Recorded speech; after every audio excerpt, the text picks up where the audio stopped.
What sport did you letter in high school? I bet it wasn't racing. And did you know kids are lettering in racing? That's what we're talking about this week. Let's throw the green flag on this episode.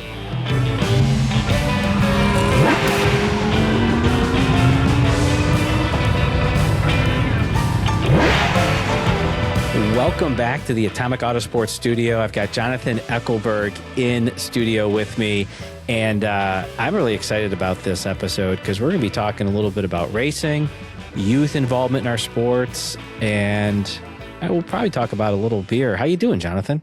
No connection between the high school racing and the beer. Different topics. But doing well. Thanks so much for having me on the show today. Yeah, thanks for taking some time out of your day. So Jonathan is, he's based in Wisconsin. He's in Michigan today doing some motorsports work. So he's able to step away from meetings to record this with us. And Jonathan, I always like to tell listeners how I meet guests if there's an interesting story there. So you and I met in December. We were waiting in the lobby of the hotel we were staying at during PRI, waiting for the shuttle bus. And we were waiting and waiting.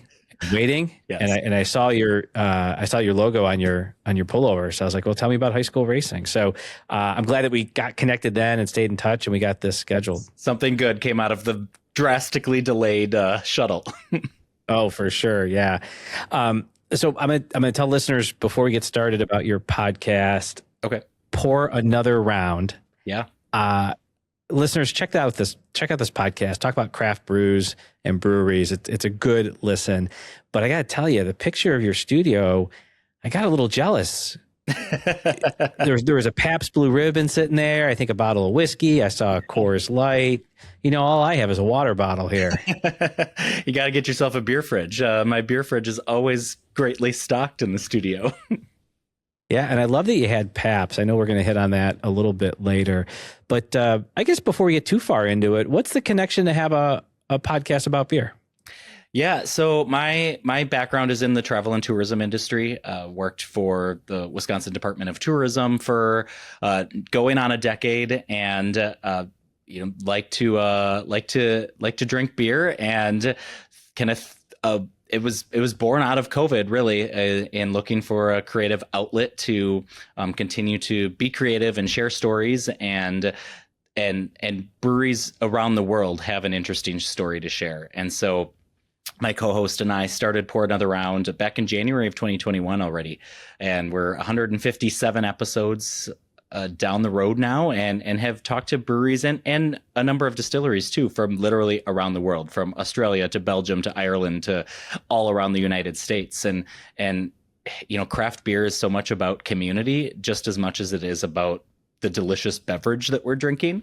And so there's always just an interesting story to share there, and to tell our listeners and tell that community about what's in their glass. Oh, that's great. So I'll remind the listeners, check out the show notes for a link to the podcast.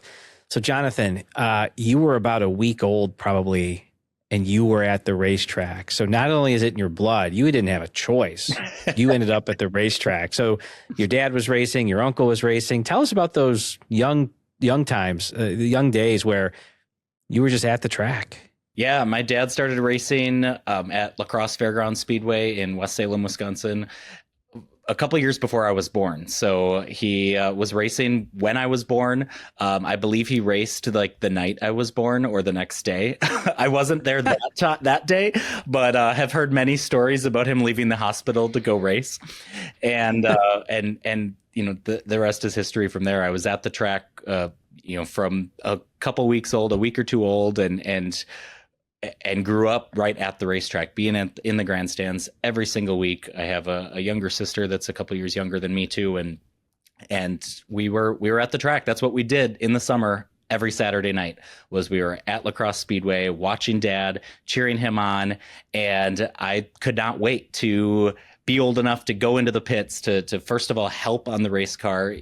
We would help during the week in the shop and do what we could, and push the brake pedal to bleed the brakes, and just tasks like that we could help with. And so as soon as I was able to get in the pits and help my dad, I was there. And then as soon as I turned 16, I was in a 4-cylinder race car and racing the Hornet division out at La Crosse Speedway. And my sister followed suit a couple of years later, and I ended up racing 17 years, about 10 of those in pro late models, alongside my dad for a few of those.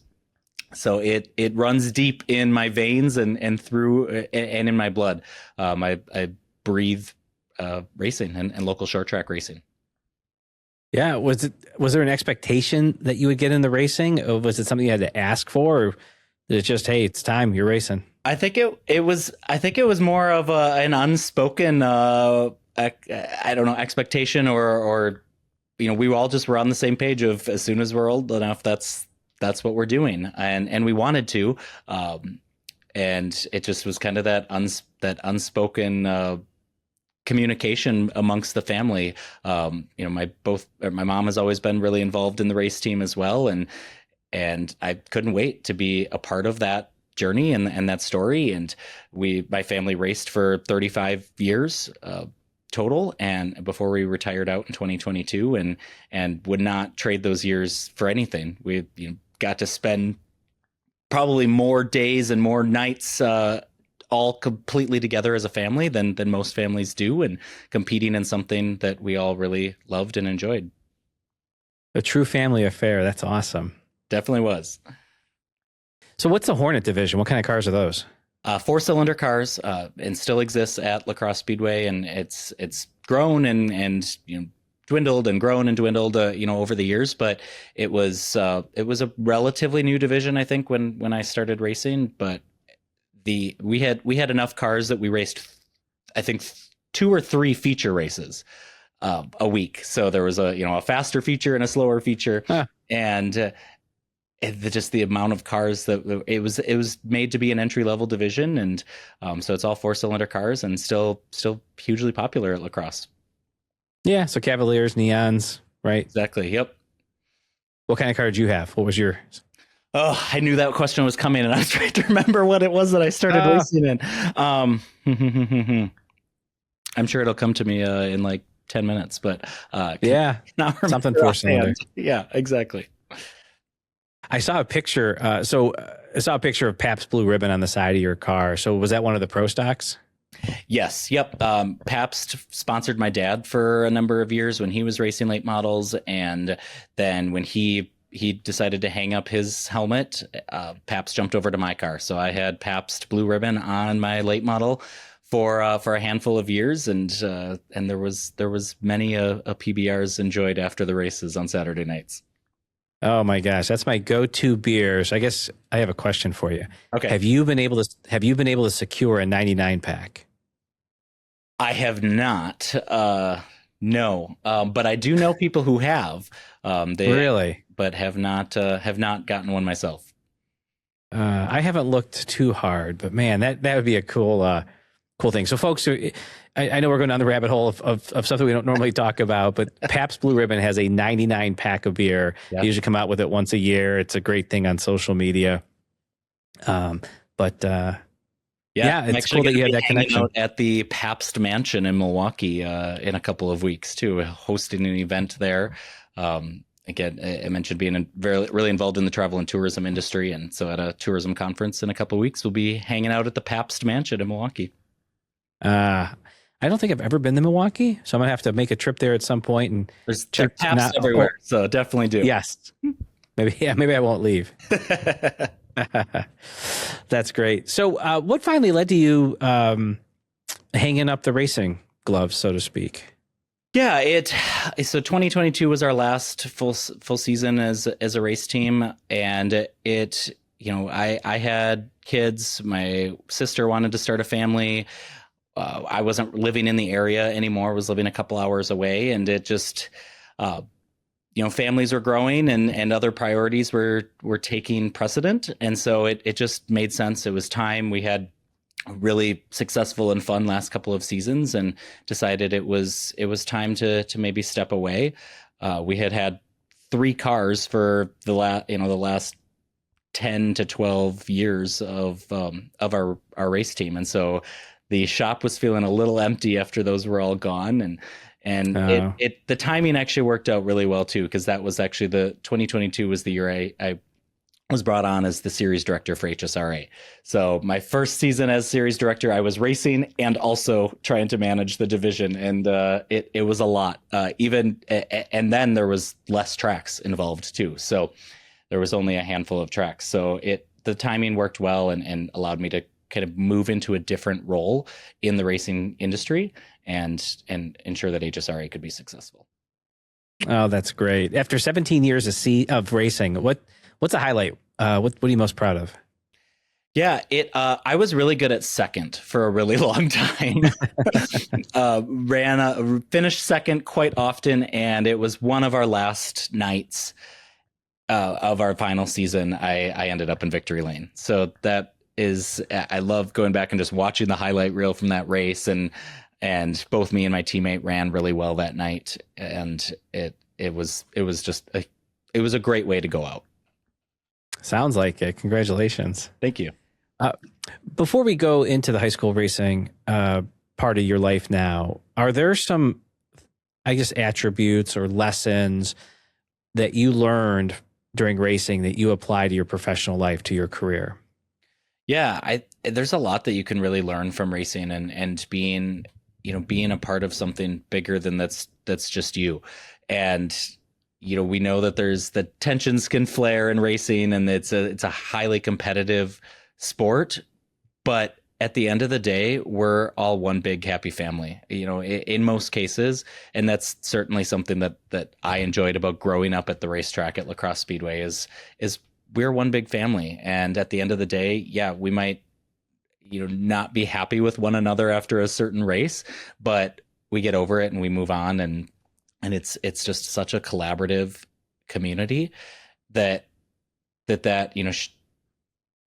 showing that you don't have to agree with everyone. You don't have to always be happy with everyone, but to be able to kind of put that aside and move on at the end of the day and be the bigger person is something that you can really learn through competing in racing. That's great advice. So how did you first get involved in the High School Racing Association? Yeah, so HSRA was started in 2020 between La Crosse Speedway and Madison International Speedway, both in Wisconsin, and it was just started by those track promoters, both track promoters that I knew very well, and they saw a need to get young people into the sport before it was too late. And so they started the High School Racing Association division at their two tracks, and found after those first couple of years, as more tracks wanted to get involved, they wanted to see the division grow. They couldn't do it themselves, and so they had approached me. They knew it was going to be my last race season, actually competing in racing myself, and wanted to know if I would be interested in coming in as a director of the HSRA and kind of taking the reins and growing it as big as I wanted to and as big as I could. And talking to other tracks, promoting the sport, excuse me, working with those high school students to make sure that they had a positive experience at the racetrack. And so that was 2022, you said? Yep, 2022 was my first season as the director, and since then we've grown to more tracks. We're at 9 racetracks in 4 different states this coming race season in 2026. And I have a team of track directors, HSRA track directors at all of the tracks to help be my eyes and ears and be the boots on the ground to make sure that these students and these parents and these teams have a resource live and in person, because I can only be one place at once, and it can't be at 9 racetracks every single week. So and this division doesn't race every single week. They race up to 6 times a year. So it's we try to keep it really approachable to attract those students that maybe don't know anything about racing, or they want to try something for the first time. They didn't grow up in it. And we've seen a lot of that, a lot of those families coming into the sport brand new and fresh. So it's been just a super rewarding experience. What do you think is attracting them to the sport?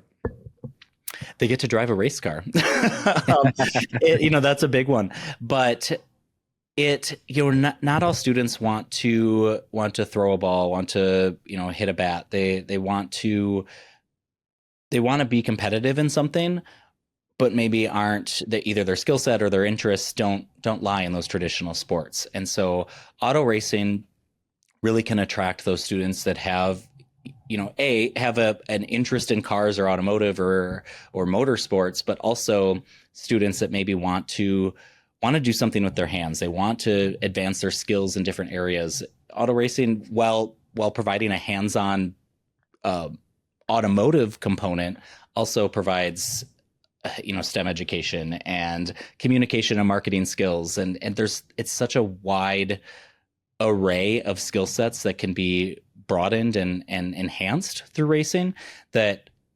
it just really attracts a lot of students with a lot of different interests, that whether they do other sports or not. And we all know that auto racing tends to often is as my story has alluded to, is a family focused activity and sport. And I think there's a lot of families looking for something like that, something that they can do together. They can compete and be a part of something all together all summer long. Sure. So you're going on 4 seasons with you as, heavily engaged, leading the organization. In those seasons, have you seen some significant growth where somebody left that racing division and moved on to something even bigger and better and had success there?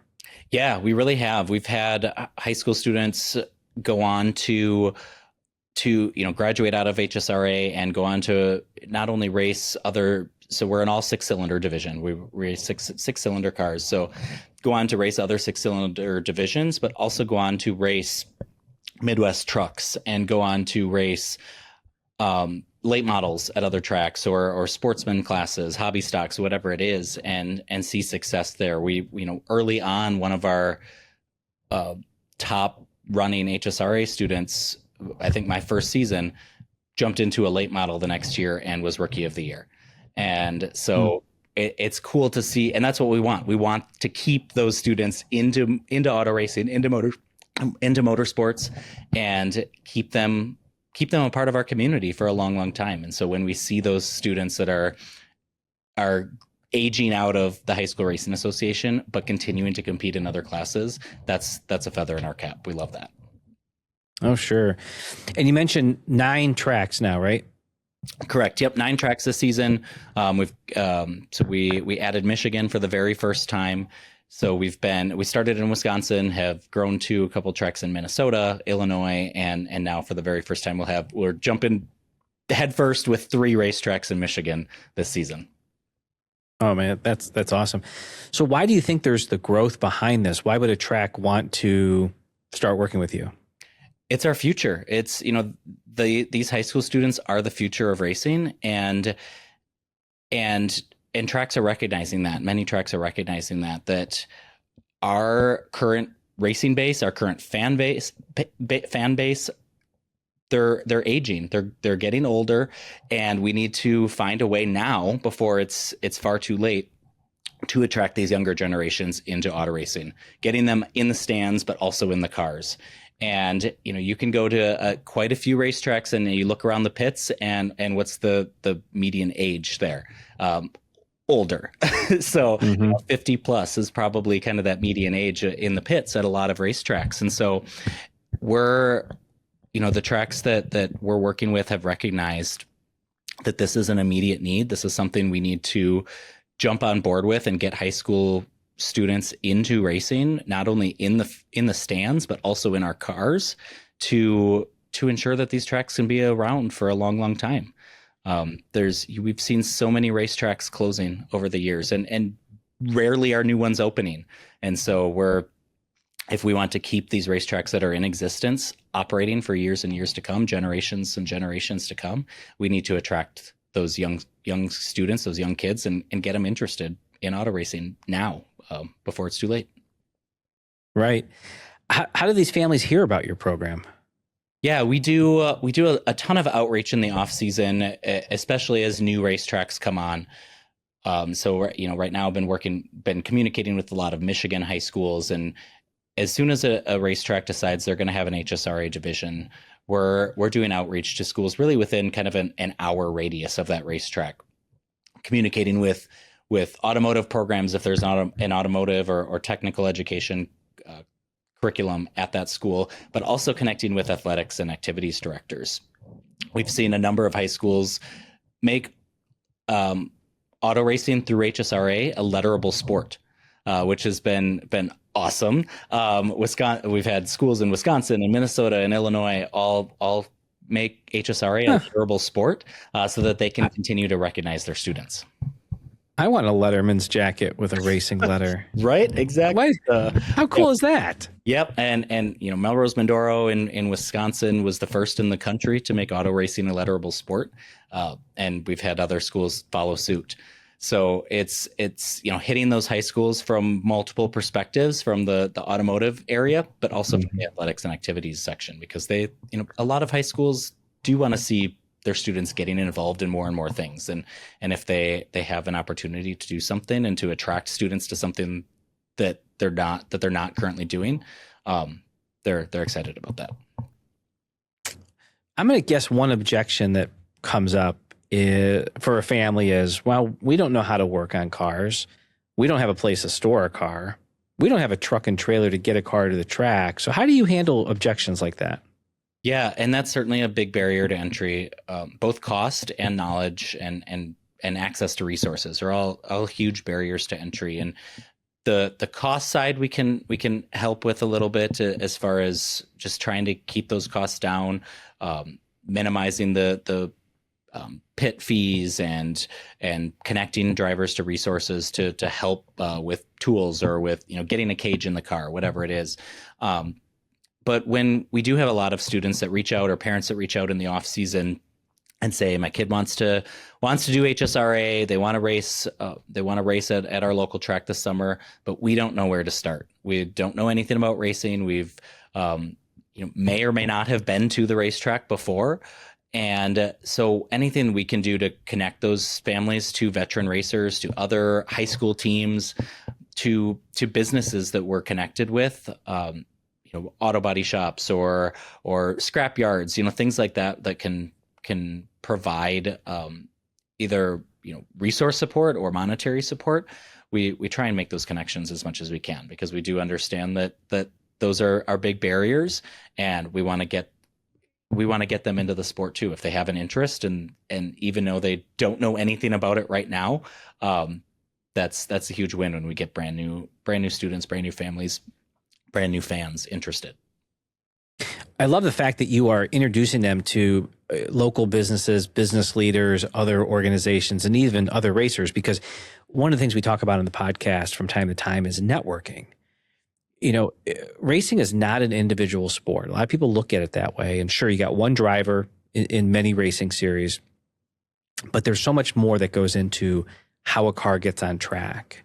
And for you to connect these folks and teach them that skill early in life, that's something that they're going to be using the rest of their life as they go, if they decide to go into college, if they go into the corporate world or the working world, they need those communication skills, those networking skills. Is there maybe one example where you saw that sort of networking happening and it resulted in something pretty cool?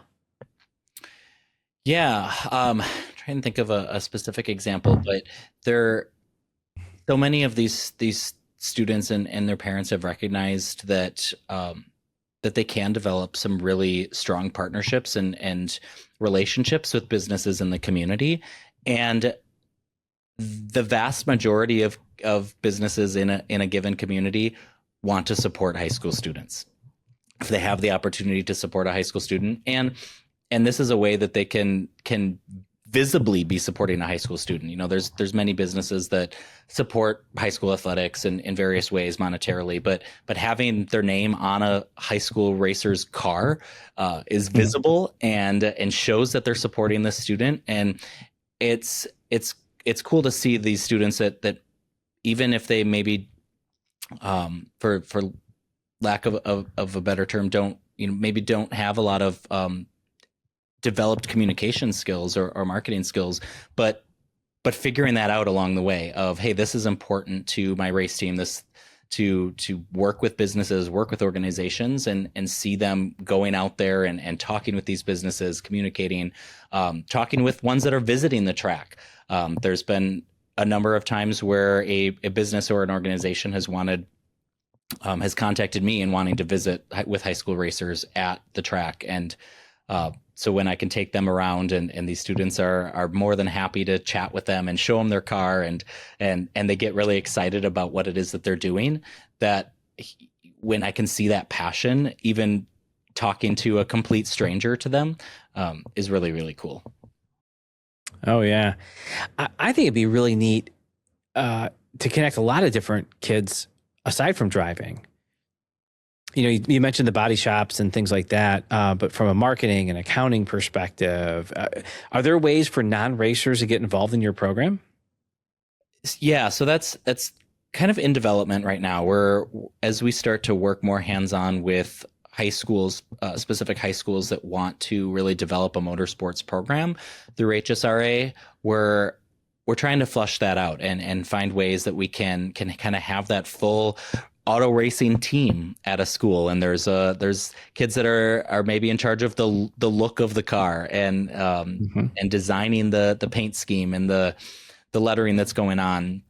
Ones that are out there collecting sponsorships, ones that are working on the cars, ones that are at the track repairing or changing tires, whatever that wherever their interest lies, we're actively trying to develop that piece of it. We've done a good job of really getting a good amount of drivers involved in HSRA and interested, and are seeing a lot of growth there, and having gone above 50 high school racers the last couple of seasons. And so now that's kind of that next step of the process is how do we get not only students interested in racing and driving these cars, but interested in everything else that goes into auto racing.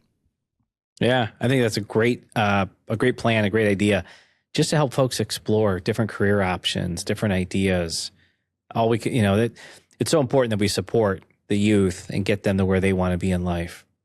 Yeah, and they might find something that they're really good at or that they're really interested in through that process too. And the motorsports industry is so vast that whether it's working on accounting for a race team or doing PR or marketing or actually being hands-on working on the cars, there's so many different aspects to running a race team that any way we can expose these students to those different opportunities, whether they want to go into an automotive field or something else, that's what we really strive for. You mentioned marketing right there. Do you help coach the drivers that are in the program right now about how they should be interacting on social media, how they should be, giving highlights from this past weekend's race?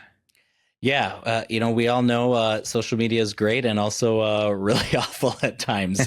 And so we have a pretty strict code of conduct policy that I go over with all racers and their parents at the beginning of the season, which does speak to how they're interacting with other drivers, with officials, with fans, but also in the social media space and remaining positive and not speaking in a way that could be detrimental to themselves and to auto racing through HSRA and trying to help teach these students that are, they're high school students. So they're still being educated and they're, they're not yet to adulthood. And so trying to help teach them those skills too of, what you say matters and can have both a positive or a negative impact on the experiences and the opportunities that you get.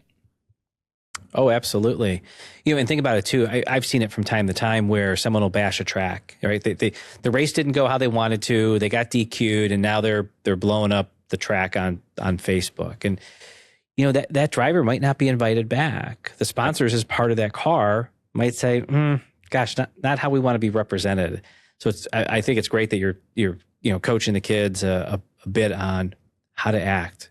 And that's another life lesson, right? Exactly. Yep. And they, exposing them to that and to what what can happen with, what their actions can cause to happen.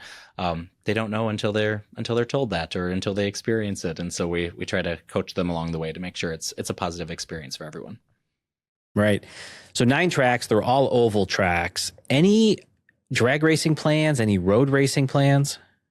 We've had a lot of conversations. There is some interest to some road course tracks, and drag racing, or some spectator drag type stuff.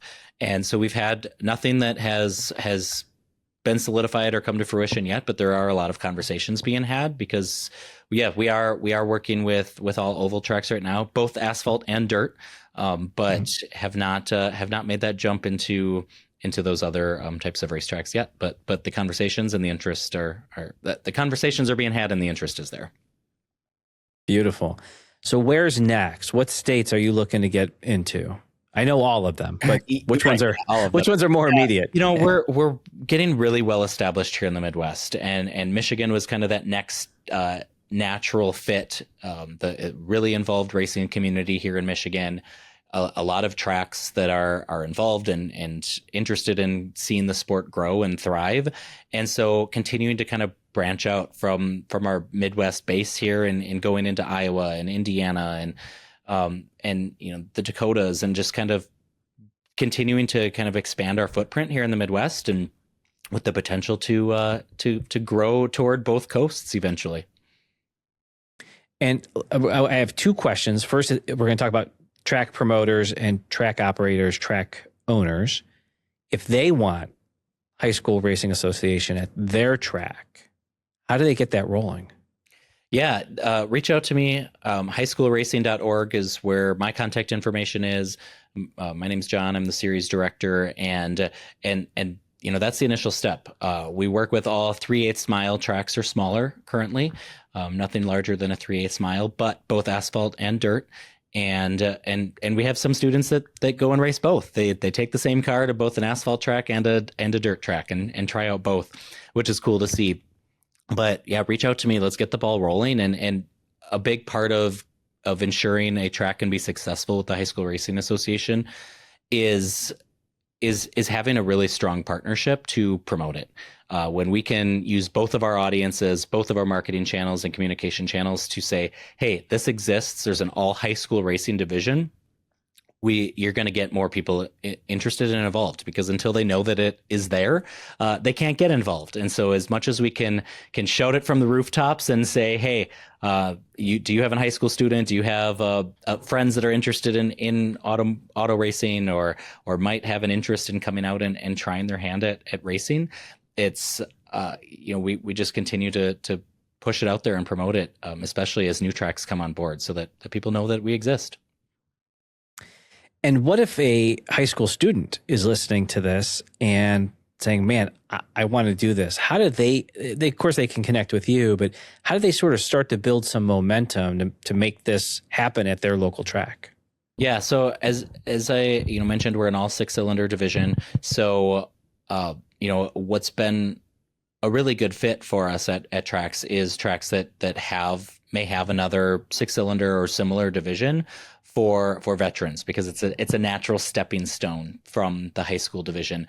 Now we certainly have tracks that we work with that don't have that, and they've still continued to be successful. But if there are high school students out there that are listening and are like, heck yeah, this sounds right up my alley, something I want to do, talk to your local track about getting HSRA at the track. Talk to your high school, your activities and athletics director, or if you have an automotive program that you're involved in or not involved in, talk to them, because when we have these cheerleaders and these ambassadors in these places that want to see it succeed, we're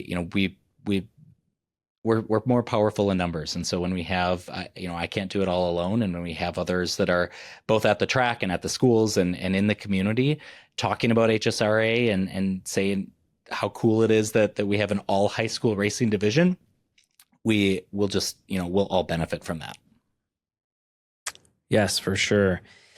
Let's talk a little bit more about where you go and learn. So as you're developing in your career, you're growing the program, what are some of your go-to resources for learning? Yeah, looking at what other similar divisions are doing, both from a rules perspective, certainly, but also operational. And it, for so many years, I was on the competitor side, and hadn't making the jump to the officiating, the sanctioning body, the promotion side of racing was certainly a learning curve, and something that I've had to learn some things along the way of just how to be that strong footing to take the organization forward. Understanding that not everyone is going to be happy with every decision that you make, and really just leaning on other track promoters that I work with to guide me and mentor me. And Chuck Deary from La Crosse Speedway and Greg McCarnes from Madison International Speedway, and both have been just amazing mentors to me over the last few years. And I knew them well prior to being brought on as HSRA, but they've provided me a lot of great support over the last few years, and suggestions and advice. And I know that they're always a phone call away and happy to answer questions. So really leaning on those track promoters that have seen some things and have been around a while, and know kind of some of the things that work, and how to communicate with competitors, and have dealt with engaging fans. And I have just a really strong network behind me. Just a couple more questions before we wrap up here. So, are 6-cylinder divisions popular? They are here in Wisconsin, for sure. Okay. Wisconsin and in Minnesota and Illinois as well. There's been there's quite a few like 6-cylinder type divisions, which seem to be, I feel like for a really long time it was the 4-cylinder cars. It was those Hornet classes when those kind of more entry level classes were being brought in, and now there seems to be a lot more 6-cylinder opportunities. And so we do have those kind of next step opportunities that are around for students to advance to, if they want to stick to kind of the same type of car, and potentially even keep the same car after they're done racing HSRA and go on to race another division with the veterans. Yeah, my wheels are moving here. I'm thinking about some tracks here in Ohio that I think it'd be really cool if we can get that program rolling. And, coming from the automotive side of things, I mean, we want to be close to racing because it's in our blood. We enjoy it, of course. But if we can connect with some folks that maybe want to be future technicians, future managers within our organization, a great place to meet them is at the track, and we see that because they have the skill set, they have the knack that we want to bring into our organization. So folks listening, if you're in a state where this organization doesn't run yet, reach out, think about it, bring them in, and let's grow racing. Let's help our youth find, their happiness in motorsports, or a career that makes them happy. Jonathan, is there anything that we haven't talked about that you wanted to cover? Yeah, I just encourage anyone that's listening that maybe hasn't heard of HSRA, hasn't heard of the High School Racing Association, check us out. highschoolracing.org has our full schedule. Again, we're in four states here in the Midwest, with Wisconsin, Minnesota, Illinois, and now Michigan for the first time this year. And if you're close to one of those tracks, or traveling through, or want to check out a new track, come and see these kids race, because it's really impressive. I can't tell you the amount of times that I have heard from other drivers, from officials, from crews, from fans of, wow, these high school kids really put on a good show, but they're positive about it. They're clean racers. I've heard from people like, I wish some of our veteran drivers would look at these high school racers and take a page out of their book of how to act, how to treat people, how to race clean with one another. And it's cool to see the evolution of these high school racers from beginning of season to the end of the season.